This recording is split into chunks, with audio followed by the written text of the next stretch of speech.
Santiago capítulo 5. Casi estamos terminando ya la epístola a Santiago. Estamos ya llegando al final de esta epístola. Hoy vamos a estar enfocándonos en los versículos del 7 al 11, pero vamos a tener una introducción para poder llegar a los principios que vamos a estar viendo, pero la introducción va a estar basada en los versículos del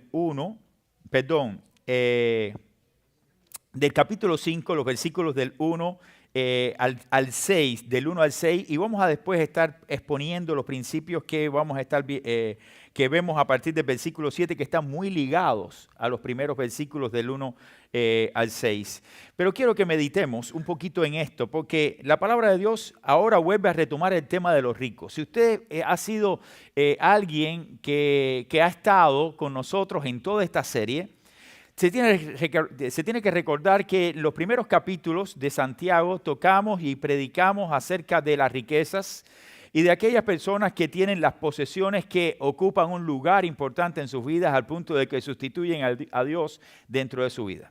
Pero yo quiero que usted ahora se centre en el pasaje, porque el pasaje comienza diciendo lo siguiente, a manera de introducción lo vamos a tener. Dice, vamos ahora ricos. Y es importante que usted note que aquí el problema no estaba en la riqueza, sino en la persona que poseía las riquezas. Tenemos que delimitar las cosas, porque si nosotros vamos a hablar de los ricos, como dice aquí, la pregunta es, ¿qué pasa con los ricos en el pasaje? ¿Y qué es lo que pasa con una persona que tiene todas sus cosas cubiertas con dinero, con posesiones, según el pasaje? Hola, también la pregunta, ¿cómo se han hecho ricos aquellos que Santiago está hablando aquí en este pasaje? Si vamos a la palabra de Dios, ahí vamos a encontrar todas las respuestas. Y yo quiero hacer una pequeña comparación, porque a veces pensamos que nosotros no somos ricos, y es verdad, ninguno es rico, porque es muy poco común que en nuestra iglesia encontremos a un millonario. Pero cuando usted se compara con otra persona que está por debajo de su condición social, esas personas te pueden ver a ti como que tú eres, hasta cierto punto, una persona que tiene mucho y te pueden ver hasta como un rico. Si usted quiere hacer eso, usted vaya a África. El gran problema es que nosotros nos comparamos con Donald Trump. Entonces, él es rico y yo no. Pero si usted va a África y usted ve las condiciones en que viven muchos de nuestros hermanos en la fe en este país o en estos países de África, y usted comienza a verlos, ellos cuando lo vean a usted lo van a ver como una persona que tiene dinero. Y eso mismo pasa cuando nosotros vamos a nuestros países de origen y nos adentramos en los lugares que son muy difíciles de llegar. ¿Cómo nos ven a ellos a nosotros? Como que tenemos riquezas. Es decir, que la riqueza no era el problema. El problema era lo que hacía la riqueza en la vida de los ricos, de los que la poseían. Por eso es que Santiago les dice lo siguiente, vamos ahora ricos. Y les dice, llorad y aullad, porque por las miserias que os vendrán a ustedes. ¿Por qué miseria? Vamos más adelante, dice, vuestra riqueza están podridas y vuestras ropas están comidas de polilla. Vuestro oro y plata están enmohecidos y su moho testificará contra vosotros y devorará de todo vuestras carnes con fuego. Habéis acumulado tesoros para los días postreros. Volvemos aquí. Si se da cuenta, anteriormente Santiago le está hablando a sus hermanos acerca de la brevedad de la vida y le dice, hay de aquellos que dicen, voy a tal ciudad, traficaré, haré esto otro, sin saber lo que será mañana. Es decir, una planificación de vida sin Dios. Y vuelve aquí Santiago y continúa el pasaje hablándonos y ahora toca nuevamente la temática de que muchos de estos ricos acumulan todas las cosas como para decir, yo no tengo más necesidad cuando llega mi vejez. O cuando lleguen los años ya yo tengo todo cubierto, sin pensar en Dios. sin tener a Dios presente en nuestra vida. Y esto fue otra de las predicaciones que ya vimos ya de Santiago, que hay que tener un plan, pero el plan tiene que estar centrado en Dios. Dios tiene que ser el centro de nuestro plan. La riqueza no es el problema es lo que ocupa el lugar en nuestra vida. Si no es Dios, usted está mal. Usted está mal. Pero más adelante continúa hablando Santiago y dice versículo 4, he aquí, clama el jornal de los obreros que han cosechado vuestras tierras, el cual por engaño no les ha sido pagado por vosotros. Entonces, aquí Santiago está diciendo en el contexto, recuerden, está escribiéndole a los ricos de su época, quienes se estaban enriqueciendo porque no estaban pagándole a sus trabajadores. Entonces sus trabajadores trabajaban y eso no era suplido. Es decir, su trabajo no era suplido con la ganancia real de el fruto de su sudor. Y se quedaban con aquel fruto del sudor de sus trabajadores. Por eso es que Santiago está atacando directamente a aquellas personas que pensaban en sí mismas y que todo era para sí. He aquí clama el jornal, es decir, el jornal es el pago de los obreros que han cosechado vuestras tierras, el cual por engaño no les ha sido pagado por vosotros. Y los clamores de los que habían cegado han entrado en los oídos del Señor de los ejércitos. Es decir, el clamor de aquellos trabajadores que no podían obtener su sustento por el sudor, por el trabajo que realizaban a aquellos ricos, porque ellos se lo sustraían. Ese clamor ha llegado a oídos del Señor. Por eso es que iba a ocurrir todo lo que iba a ocurrir aquí, según el pasaje, sobre los ricos. Dice el versículo 5, habéis vivido en deleites sobre la tierra y sido disolutos. Habéis engordado vuestros corazones como en el día de matanza. Y no está hablando de matar personas, sino cuando uno hace una fiesta que hace todo. Han engordado como engorda tu panza por todos los bienes que tú echas a tu barriga. En otras palabras, tienes de todo, pero no piensas en los demás, no pienses en aquellos que te trabajan. Vamos más adelante y dice el pasaje, habéis condenado y dado muerte a justo, y él no os hace resistencia. ¿Quién es el justo? Ese que está por debajo, que tiene que sufrir con aflicción. El hecho de que el rico, en este pasaje hablando, no sea capaz de darle lo que en realidad es de ellos. Entonces Santiago llega al versículo 7. Y es donde vamos a centrarnos, porque todo esto que está hablando Santiago acerca de rico y de lo que provoca la acción de rico sobre aquellos que están bajo él, traía aflicción a los creyentes. Había aflicción entre los creyentes.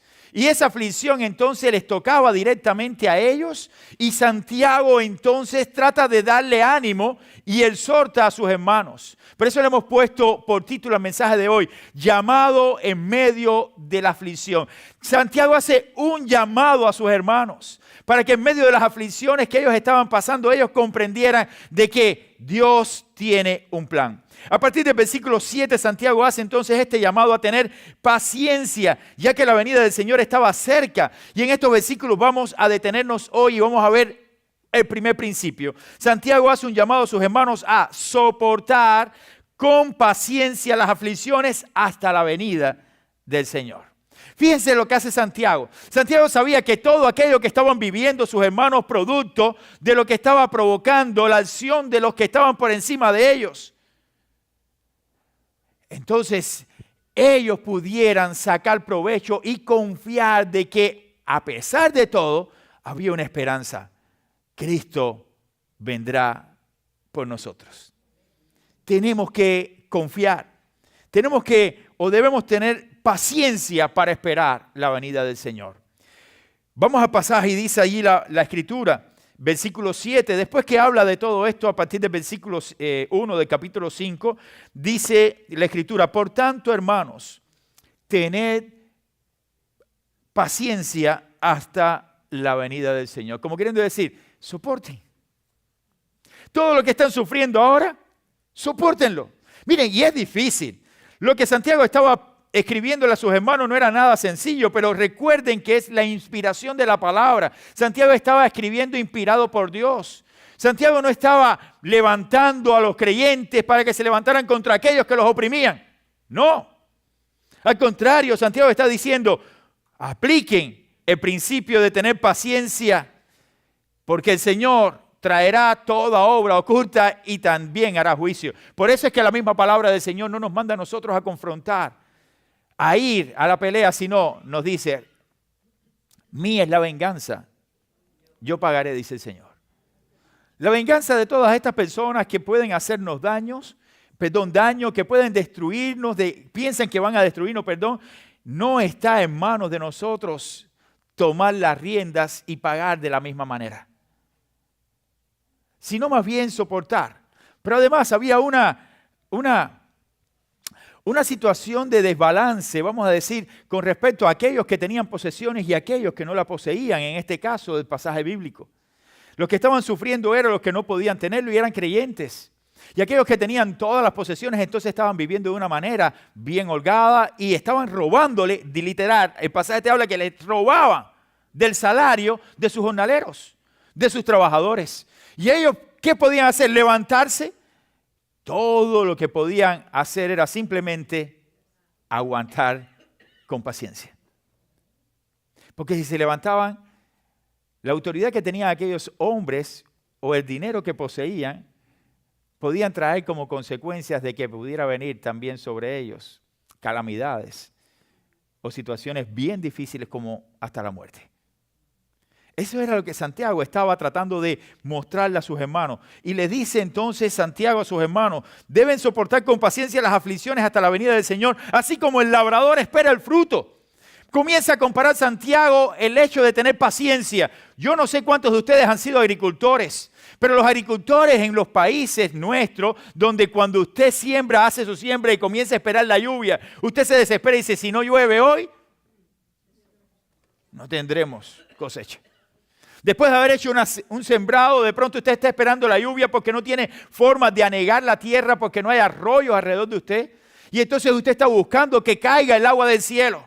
Y entonces allí, Santiago nos dice, tienen que ustedes mirar y esperar el fruto de la tierra y aguardando con paciencia hasta la que reciba la lluvia temprana y la tardía. Así también nosotros tenemos que esperar con paciencia que Dios traiga juicio sobre estas personas. Y eso lo hará cuando Él venga.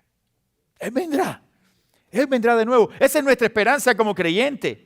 En medio de las aflicciones que pasamos en este mundo, en medio de las luchas que vamos a tener, en medio de los ataques que recibiremos, nosotros tenemos que esperar con paciencia la bondad de Dios y esa bondad se manifestará en su segunda venida. Por eso también habla de la lluvia temprana y la tardía del fruto, porque nadie cuando siembra va a recibir el fruto apenas siembra.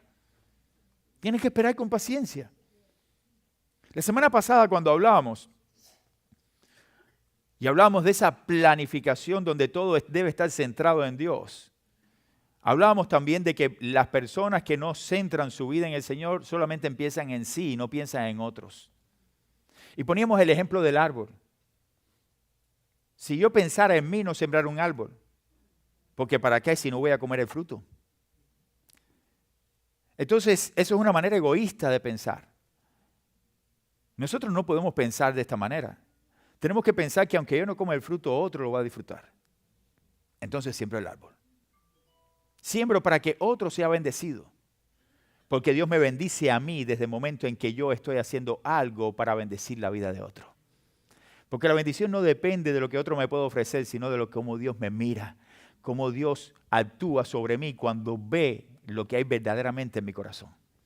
Entonces, debemos actuar de una manera diferente en el mundo en que vivimos. Santiago estaba consciente de estas verdades y hace el llamado a sus hermanos para que ellos pudieran permanecer con paciencia hasta la venida del Señor, para que pudieran ver así el pago de todos aquellos que estaban haciendo una obra en contra de ellos.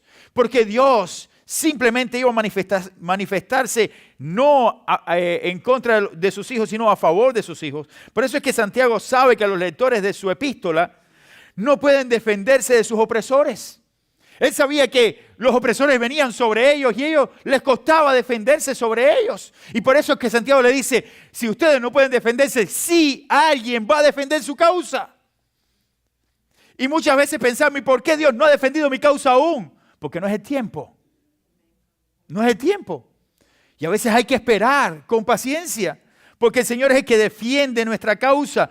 Él es quien pelea nuestras batallas. Él es el que está allí para socorrernos en medio de los momentos difíciles. Por eso es que nunca nosotros podemos pensar de que no va a haber una respuesta de parte de Dios. Por eso es que aquí Santiago nos insta a ejercitar la paciencia y a dejar estos asuntos en las manos de Dios. Hay que dejarlo todo en manos de Dios, que vendrá a librarnos en su momento, en su tiempo. Así debemos aprender a soportar las injusticias. Las injusticias actuales debemos aprender a soportarlas sabiendo que la venida del Señor está cerca. Hermanos, sí. Vivimos en un mundo injusto. Y tenemos muchas cosas para decir, que hay mucha injusticia. Ustedes mismos están viviendo sus propias vidas y ustedes pueden dar fe de lo que estoy diciendo. De situaciones que vienen a ustedes y usted dice, ¿por qué me pasa eso a mí y no le pasa esto a otro? Porque yo no tengo la posibilidad y otro sí tiene la posibilidad. Porque otro puede hacer lo que quizás yo no puedo hacer con los recursos que tengo. Entonces esperemos con paciencia. Esperemos con paciencia. Dios obrará de la manera que Él quiere, en el momento que Él quiere. Pero lo que Santiago nos habla aquí es que su manifestación en su segunda venida está cerca. Y está tan cerca que debemos esperar y aguardar con paciencia ese momento. Y algunos pueden pensar, ¿cuántos han muerto esperando la segunda venida? ¿Tengo que esperar yo la segunda venida para ver la obra de Dios? El pasaje dice que sí. Porque aun cuando usted muera y aparentemente no se ha hecho justicia aquí en la tierra, porque esa es la que pedimos nosotros, la justicia mayor se hará cuando Dios en su trono y desde su trono haga justicia a cada uno de sus hijos. Y nada se escapará de su mano. Nada se escapará de su mano. Todavía recuerdo cuando llegué a esta iglesia hace 7 años. Conversaba con una persona que ya está con el Señor. Y recuerdo que en una conversación yo había predicado acerca del perdón. Y él había tenido una experiencia muy difícil en el país del cual procedo, en Cuba, porque su familia fue muy maltratada por el gobierno existente en Cuba. Y muchos fueron muertos, algunos familiares también fueron muertos. Y cuando yo hablé de perdón, él se me acercó al final del servicio y me dice, pastor, usted no sabe cuán difícil para mí es perdonar. Y perdonar exactamente a aquellos que acabaron con mi vida y mi familia. Yo no puedo perdonarlos. No puedo perdonarlos. ¿Se imaginan? Estoy hablando de una persona mayor. Una persona mayor. Había sufrido tanto en manos de los Castro en aquel momento. Prisiones de familias, todo. Que le costaba a él en su corazón poder decir perdono. Más bien lo que había en su corazón es el deseo de hacer justicia y que viniera entonces juicio sobre ellos. Él murió sin ver la justicia humana sobre ellos.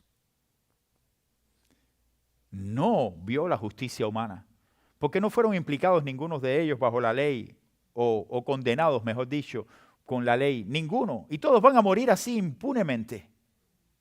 Impunemente. ¿Y qué sucede?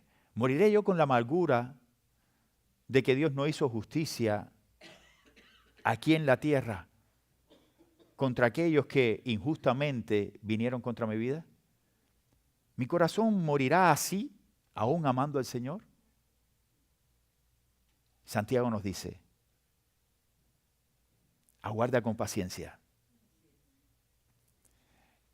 porque tendrás que sufrir injusticias, pero la venida del Señor está cerca.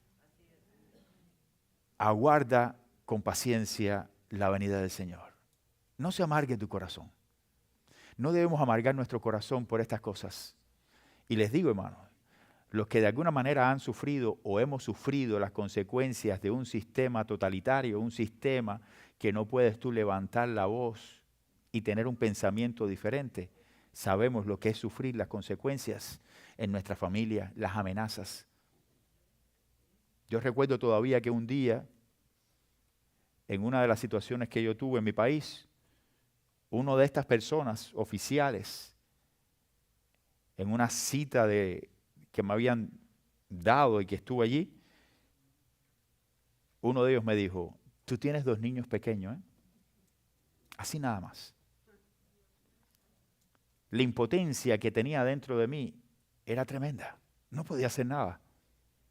Literal, estaba como aquellos creyentes que no podían hacer nada.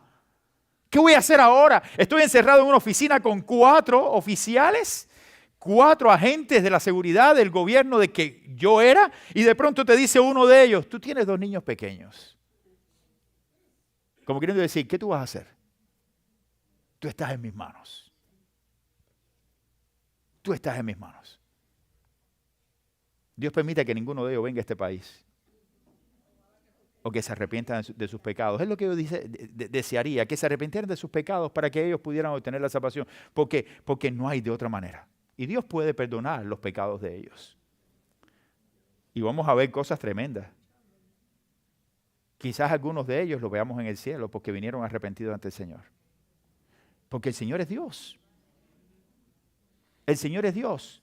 Y no nos puede pasar lo de Jonás. No voy a predicar a Nínive porque los ninivitas están matando a los judíos.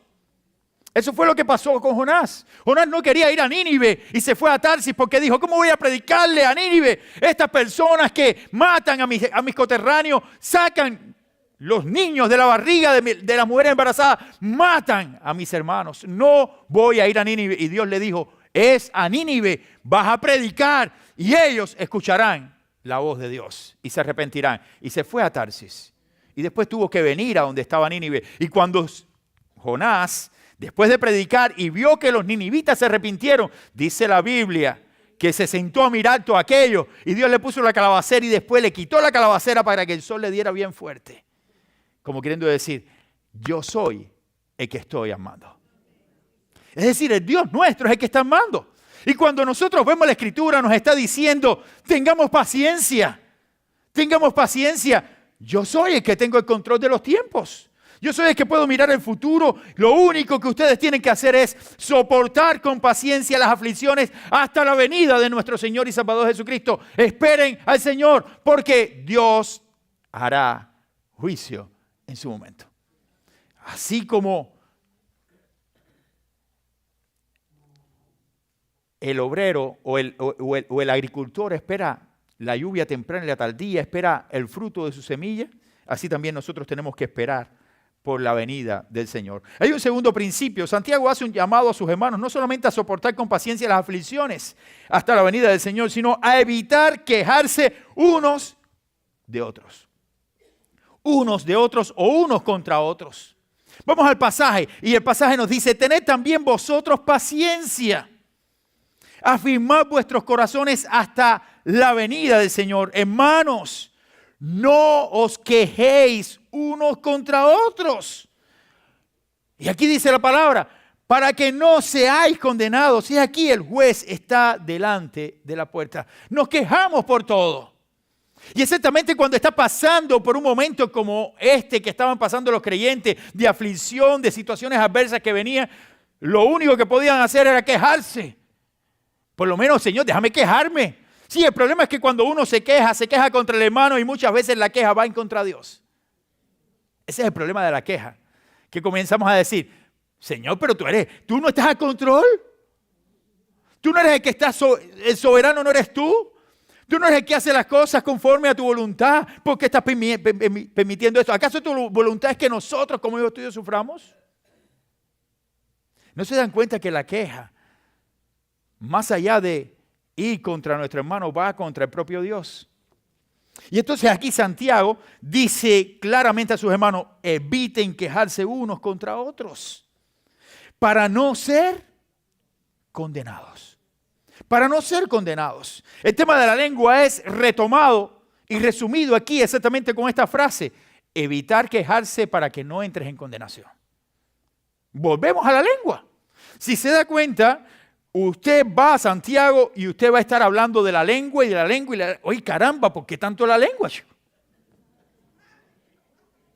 Es la lengua, es un problema con la lengua. La gente tiene un problema con la lengua. Y la queja también es un problema que nosotros tenemos. Y lo expresamos por medio de nuestra boca, quejarnos. Recuerden el pasaje del Antiguo Testamento cuando llegaron los espías. 2 solamente dijeron, oye, la tierra está buenísima. Pero 10 de ellos dijeron, buena. Empezaron a quejarse. Sí, ahí hay comida, sí hay comida, pero hay gigantes. Tú te vas a meter, nosotros somos como langosta en medio de ellos. Comenzaron a quejarse. En vez de ver las cosas como Dios la estaba viendo, comenzaron a ver los obstáculos. Y comenzó la queja contra Moisés. Y por eso es que no pudieron entrar a la tierra hasta después de 40 años. 40 años divagando por el desierto. Hasta que aquella generación no murió y la nueva generación dijeron, vamos a conquistar la tierra. Vamos a conquistar la tierra. La queja lleva consecuencias malas. Recuerden también allí el mismo pasaje del Antiguo Testamento cuando Moisés sale de Egipto. Siempre tengo en mi memoria aquel momento, eran una turba de judíos, 1.000.000 de judíos. Habían salido de Egipto a la tierra prometida. ¿Saben cómo salieron de Egipto? Gozosos. Gloria a Dios, ya no somos más esclavos. Tenemos la victoria, ahora sí, vamos con el Señor. Pero de pronto cuando comenzaron a caminar, que comenzó a faltarle cosas, comenzaron las quejas. Las quejas. Pero más adelante usted ve el pasaje que allí el pueblo de Israel siguió. Y cuando llegaron frente al Mar Rojo, le dijeron a Moisés, Moisés, ¿y ahora qué? ¿Y ahora qué, Moisés? Y entonces de pronto vieron una turba del ejército enemigo que venía tras ellos y de pronto vieron desierto por un lado, despeñaderos por el otro y el mar frente a ellos. Y ahora le decían, Moisés, ¿qué hacemos, Moisés? Usted va allí al capítulo 14 de Éxodo y usted va a ver lo que dijeron. Empezaron a decirle, caramba, Moisés, ¿para qué nos trajiste aquí al desierto? ¿Para que muramos en el desierto? ¿No había allá sepulcros en Egipto para que nos enterraran por lo menos en Egipto? Oye, nos trajiste aquí, allá había pollo, aquí ¿qué tenemos? Ni langosta. No tenemos nada. Comenzó entonces la queja del pueblo de Israel contra su líder. Y esa queja llegó a Moisés, que llegó a clamar a Dios. Dijo, Señor, ¿qué hago ahora? Y Dios le dijo, extiende tu mano. La queja, hermanos. Pero pasaron el Mar Rojo y volvió la queja. De pronto vino la sed. Oye, Moisés, no hay agua aquí. Allá había un pocito que estaba medio seco, pero había agua. Aquí no tenemos ni siquiera nada. Y Moisés volvió, Señor, este pueblo, ya lo tenían loco ya. Y allí entonces Dios le dice, golpea la peña en la primera ocasión. Y Moisés golpeó la peña y salió agua. ¡Qué bendición! Pero salieron y de pronto le dice, Señor, hay hambre. El pueblo quejándose, oye, las caldosas que teníamos, los sancochos que teníamos allá. Para los cubanos no. Esto es para los dominicanos. Los cubanos sancocho es la comida que se le dice los cerdos, pero los sancochos para los dominicanos es el ajiaco nuestro, vamos a decir. Y entonces estaban allí y dicen, ¿por qué nos trajiste hasta aquí? Y de pronto vino nuevamente la queja contra Moisés. Usted va al pasaje, vaya a eso, lea eso para que ustedes vean. Estos libros de Pentateuco es una queja tras otra, una queja tras otra. Y de pronto Dios le da maná del cielo. Hermano, no tenían que trabajar. Le dijo el Señor, mira, todos los días por la mañana caerá una lluvia y allí recogerán lo que van a consumir para el día. Pero siempre hay algunos que dicen, no, ¿y mañana qué? ¿Y mañana qué? Esto es humano, hermanos, es humano. ¿Se dan cuenta? Dios le estaba dando lo que necesitaban para el día. Basta cada día su propio afán. Esto es lo que ustedes necesitan para hoy. Y esto es un principio que tenemos que aprender. Pero después que tenían todo el sustento, ya llegó el momento que uno dijo, codornice de nuevo. Literal, vaya el pasaje bíblico. De nuevo la codorniza. Comerse de nuevo eso, Señor. Oye, ¿no hay por ahí un carnerito por lo menos? O una croquetica española. No hay otra cosa diferente. No, era eso. La queja, y vuelven a quejarse. Y luego vuelven a tener sed. Pero ya Moisés estaba allá hasta el último pelo ya. Y vuelve el problema del agua y ya Moisés estaba tan obstinado que Dios le dice, háblale a la peña. Y Dios, diciéndole esto a Moisés, Moisés con toda la carga emocional, con todo lo que estaba pasando, el pueblo encima de él, oye que nos trajiste aquí, ahí sé, mira mis niños, no tienen agua, esto, lo otro. Moisés toma la vara y vuelve a pegarle a la peña. Y Dios le dice, no entrarás a la tierra. Wow, mano. Yo pienso en estas cosas y pienso en el precio del liderazgo de Moisés. ¿Qué precio tan alto pagó Moisés? No entró a la tierra prometida. No entró. Y Dios sabía, fíjense, Dios sabía por qué él se sentía así. Dios sabía por qué él actuó así. Dios sabía por qué él estaba cargado así. ¿Y qué? No puedes hacer lo que tú quieras. Tienes que hacer lo que yo te digo que hagas. Háblale a la peña. Y no le habló. Golpeó la peña. Y no pudo entrar. Entonces la queja, hermanos. Santiago vuelve a retomar el tema y dice, evita quejarte, hermano. Evita quejarte para que no caigas en condenación. El tema de la lengua entonces aquí es importante. El verdadero tema es que ellos estaban murmurando uno contra otro, según Santiago. Si lo hacen rechazando sus instrucciones, rechazan las instrucciones de nuestro Dios. El quejoso, mi querido hermano, critica a su prójimo y muchas veces culpa a Dios de las calamidades, de lo que le está pasando, porque viene a quejarse y de alguna manera va a decir y levanta su voz contra el cielo. Dios, hermano mío, no quiere que tengamos este tipo de actitud. No puedes culpar a Dios de las situaciones que te encuentras. Dios te está diciendo, aguarda con paciencia y no te quejes. Yo lo sé. Yo estoy en control. Pero es necesario que tú pases por esto. Recuerden que las pruebas son, volvemos al principio de la predicación, aquella del principio cuando hablamos de las tentaciones y las pruebas. Las tentaciones son la obra de Satanás para destruir al creyente. ¿No es así? Y son un tipo de pruebas que llegan a nuestra vida y que Dios las permite. Pero las pruebas no son evitables. Las pruebas que vienen de parte de Dios, usted no puede evitarlas. Las tentaciones usted las resiste y las evita. Pero las pruebas que Dios envía al creyente, usted no puede evitarlas. Tienes que enfrentarlas. Tienes que enfrentarlas. ¿Y con qué propósito Dios lo hace? Con el propósito de que madures en la fe, de que crezcas espiritualmente, de que seas un mejor creyente, de que tú puedas ver a Dios más cerca, es decir, puedas ver la obra de Dios más cerca de ti. Y Dios hace que tu vida sea probada fuertemente para que tú puedas acercarte a Él. Recuerda que nosotros somos los que necesitamos acercarnos. Dios no necesita acercarse porque ya Él se acercó a nosotros por medio de Cristo. Ahora usted necesita acercarse a Dios por medio de Cristo. Y por eso llegan las pruebas. No nos quejemos. ¿Por qué? Ya que el juez está delante de la puerta. Dice el pasaje, el juez está delante de la puerta. Dios está allí. Salir de este mundo, mi querido hermano, es cuestión de segundos. Usted simplemente para pasar a la presencia de Dios, lo único que tiene que hacer es que pase en un segundo. ¡Bum! Ya. Es decir, el juez está a la puerta. El juez nuestro, que es nuestro Señor, está allí, está allí. Todo está en manos de su Señor, de nuestro Señor, perdón. Y cuando Él nos llame, ¿estamos listos? Para cuando el Señor nos llama a su presencia, es solo abrir una puerta para entonces encontrarnos ante nuestro gran Dios. Abrimos la puerta que nos separa de este mundo con el eterno. Y estamos ante la presencia de Dios. ¿Vale la pena entonces vivir quejándonos? ¿Vale la pena vivir quejándonos? ¿Encontrar siempre una justificación para quejarnos por cualquier cosa? Llegamos a la casa y nos quejamos porque no pudimos limpiar. Las mujeres. No, porque no pude limpiar, que mira la casa. Bueno, tienes agua, para menos, báñate, para que refresque. ¿Sí? ¿Saben cuántas personas no tienen agua? Refresca. Hay que recoger esto, lo otro. Tranquilo, vamos. No nos quejemos, demos gracias por lo que Dios nos ha dado.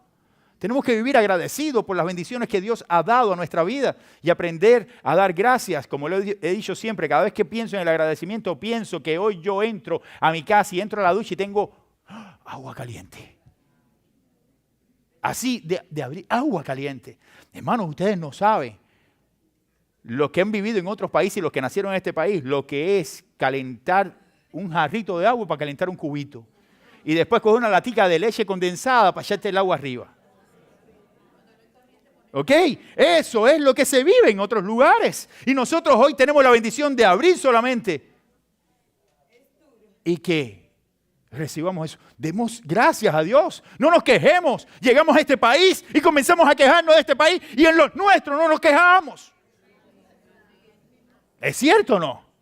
No nos quejamos. Oye, porque tengo que pagar los biles. Sí, hay que pagarlo. Hay que pagarlo. Ok, hay que tratar, sí. Y llega un momento en que, hermanos, seamos agradecidos con lo que Dios nos da. Y algunos pueden pensar, sí, pastor, porque quizás usted tiene otras condiciones, usted tiene algo más, situaciones suplidas que yo no puedo tener. Sí, es verdad, quizás haya situaciones que yo puedo suplir que usted no puede suplir. Pero aún así, yo también tuve que vivir en otro momento sin poder suplir toda la situación. Y tenía que decidir.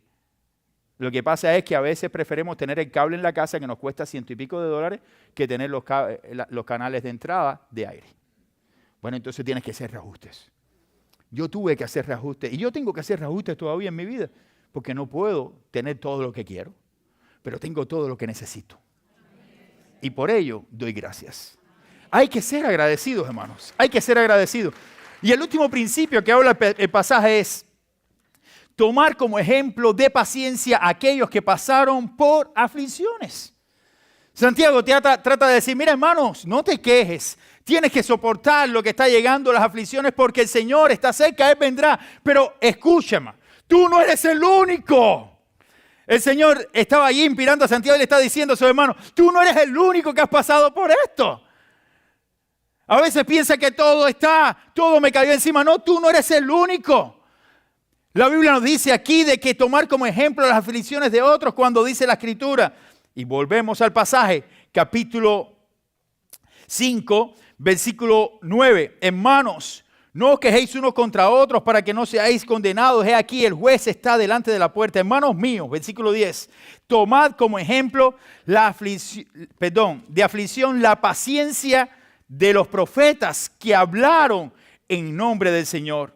He aquí tenemos por bienaventurados a los que sufren. ¿Habéis oído la paciencia de Job?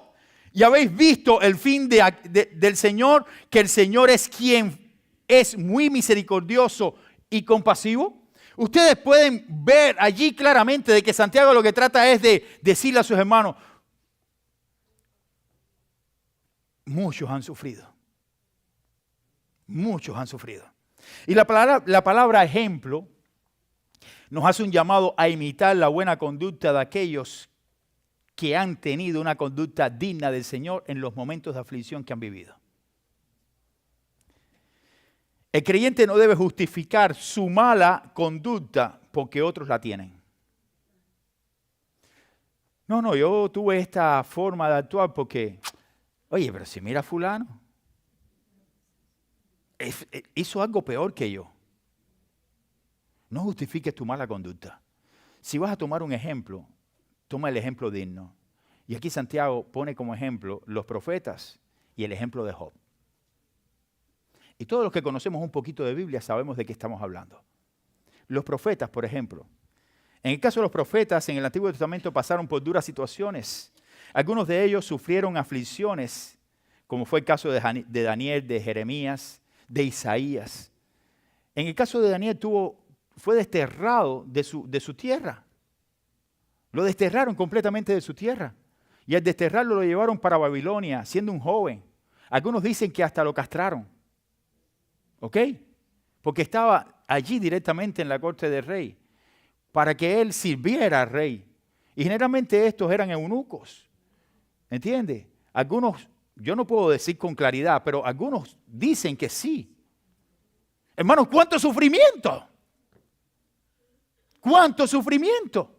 Y Daniel pudiera haber pensado junto a sus amigos, ¿por qué levantar mi voz al cielo.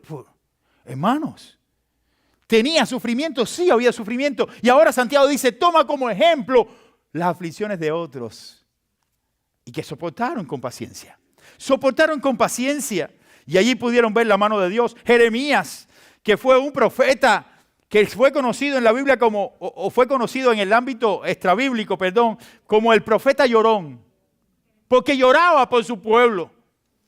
Le afligía tanto la condición de su pueblo, los pecados de su pueblo, que lloraba por su pueblo. Porque sabía que vendría juicio sobre su pueblo. Y sufrió. Fue echado en una cisterna. Allí en el lodo así. Y todo el sufrimiento que cargó. Isaías. La historia extrabíblica dice que Isaías fue aserrado. ¿Saben cómo, hermanos?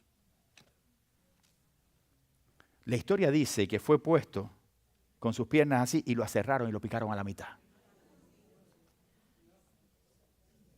¿Ok? Y ahora Santiago nos dice, tomen como ejemplo de paciencia en medio de las aflicciones a los profetas. Elías. Si conoces un poquito de Biblia, sabes todo lo que pasó a Elías. Hermanos, ¿por qué quejarnos? Sí, aquellos creyentes estaban sufriendo las consecuencias de las decisiones de aquellos que estaban por encima de ellos y del poder de los imperios y de los ricos, porque tenían un estilo de vida bien complicado en aquel tiempo también y no les pagaban y sustraían el dinero de ellos y ellos estaban completamente cargados. Algunos creyentes tenían hijos. ¿Cómo mantengo a mi hijo si este señor que tiene todo no me lo paga el dinero que es mío? Fíjense, guarden con paciencia. No es justo desamparado ni su descendencia mendigue pan. También hay una promesa de parte del Señor. Pon el ejemplo de Job. Job es presentado como un perfecto ejemplo de paciencia y perseverancia en la Biblia. Un hombre que perseveró con paciencia para ver después la obra de Dios. Todo le fue quitado a Job. Y hemos hablado en las últimas predicaciones de este hombre, pero aquí te lo menciona Santiago, para que tú no te olvides nunca de que ha habido personas en el mundo que han pasado peores cosas que las que tú pasas. Hoy nos quejamos, hoy decimos, hoy estamos afligidos por situaciones que pasan, pero cuando estés pasando por una situación como esta, Señor, mi vida está en tus manos, ayúdame, dame una salida. Permite que yo no me queje, Señor. Que yo no me queje.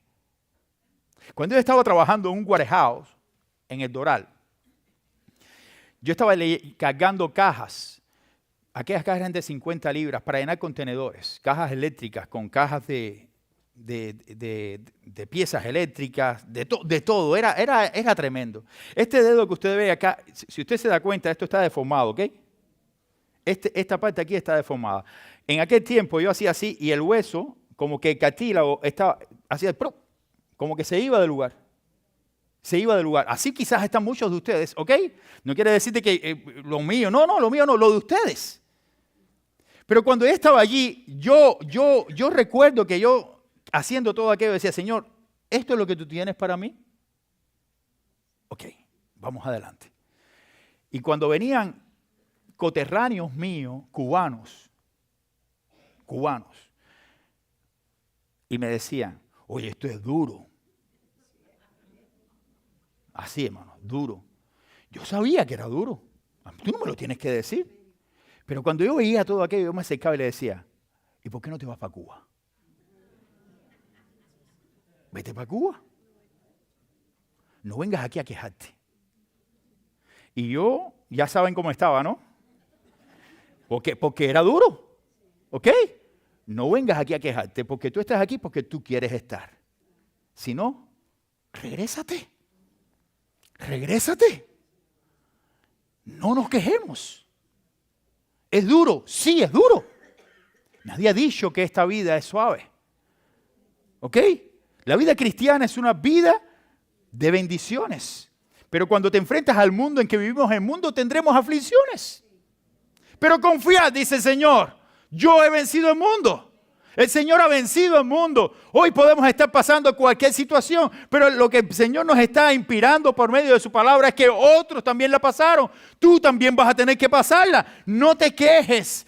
El Señor está cerca, vendrá un día y todo lo que pasemos hoy como aflicción lo veremos también como una manifestación de su gloria cuando estemos cara a cara frente al Señor. Cuando veamos su gloria diremos, Señor, gracias, gracias, gracias, porque las aflicciones pasadas no son comparadas nunca con las bendiciones eternas que tú tienes para nosotros, tus hijos.